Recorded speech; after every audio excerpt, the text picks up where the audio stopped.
Hi guys, Adam again. Hope your training's going well. So this is the second video we're doing, and this is about what to do, recommendations for when you finished your run. So when you come in, you've trained hard and then worked your muscles hard, they need some attention, they need some care after. So the important things for stretching is you're stretching out the muscles that have shortened, the ones that have got tighter. And then we've also got foam rolling as an option, which we'll go to in a minute as well, and that can help with muscles that are more fatigued, that maybe don't need stretching but still need some attention. So we'll talk about now the mechanics of what the difference between those muscles are. So everything's used with running, which is what makes it so good for you. But upper body wise, the main thing from driving your arms forward is tends to be the chest that might tighten up. So with that in mind, there's different variations, but finding something you can put your palm flat and reaching out, stretching through the chest is normally a good one after. If there's nothing to lean against, you just can put both arms together, but make sure you're not leaning your neck forward. Make sure you're nice and upright and stretching out the chest, because those muscles have shortened through you driving forward with the running. Lower body, they're a bit more at play. So with running, your hip flexors, the muscles on the front there, they tend to shorten up a little bit. And then obviously to bring your heels up when you're running, your hamstring shorten a little bit. And also when you're pushing off and going through, your calves tend to shorten up a little bit as well. So they're the main ones that you'd want to look at stretching. So start with calves, nice and easy. So that is one where you can just push against the wall and feel the stretch. Don't do this, but feel the stretch through the calf like that. Any of the stretches, should have said this already, you want to hold for about 20 seconds, ideally as a minimum, maybe 30 seconds. Different people like different things. Some people do hold it for up to a minute, but I think 20-30 seconds is normally enough. So yeah, stretch both sides. As a little side note, if you're stretching out your calves, for example, when you feel one side is a lot more painful than the other, that could be an indication you could be out of balance. So it can chop and change from run to run. It depends where you run, so don't overthink it too much. But if it regularly you find that one side is a lot tighter or stiffer than the other, or hurts more when you stretch it, that could be an indication things are a little bit off. So that could be worth seeking advice on that, just in case there is something that could change and you could get balanced up. Because there's lots of people I see where we do stretch one side more than the other to get them back to the middle. But that's a little sort of side note. So we've done calves. Hip flexors. So let's do this side on, I suppose. So yeah, here I'd be stretching the right hip flexor out through the front. If you're a bit wobbly, you might want to hold on to something for balance. If you can, put the arm through over the top as well to really lengthen the stretch. That's good. Yeah, so again, 20-30 seconds, same on the other side. Hamstrings, there's different variations. If you are going to do it where you put it up on something to feel the stretch there, that's fine. But I wouldn't recommend leaning forward, because that can end up stretching your back more when your back doesn't need to be stretched. So either pop it on something higher, or again, making sure you're nice and square, you can kind of sit into it a little bit more to get more of a stretch. But I wouldn't, like I said, I wouldn't recommend leaning forward, because then you can end up stretching your back.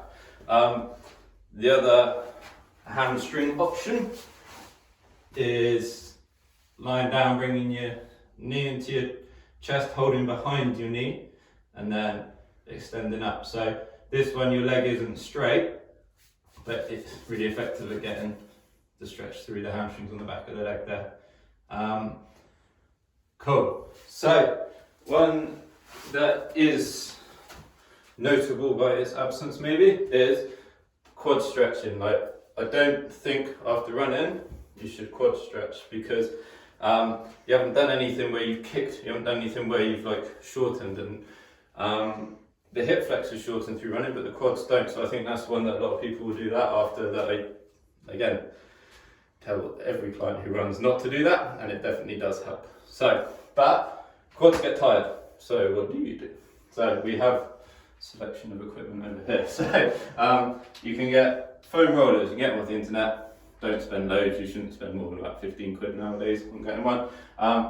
you've got the slightly friendlier one, that's the smooth foam one. Then you've got the ones slightly angrier one with the nodules on. And then if, say, you've got a problem with your wrists or something where you can't lie on the floor and hold yourself up, you can get these where you don't have to grip that hard, and you can use them as like a rolling pin.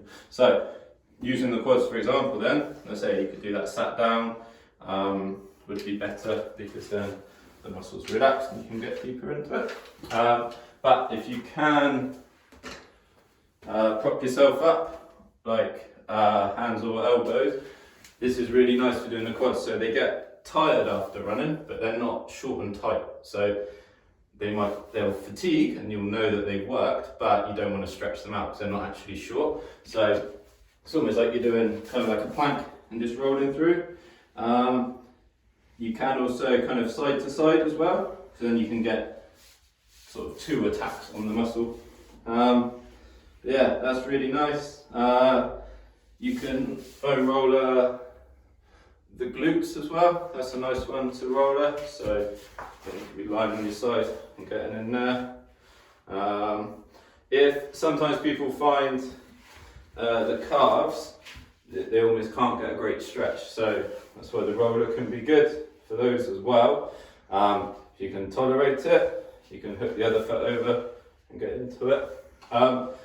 With the roller, if you say you use this one and it tenses up because it hurts too much, don't bother use like the smoother one because you want it to benefit. You want it to almost be like a massage. So if you're there like in agony and tensing up, then it's not the right thing. So you might even find that the handheld one might be the best. You might have to sort of trial and error a little bit.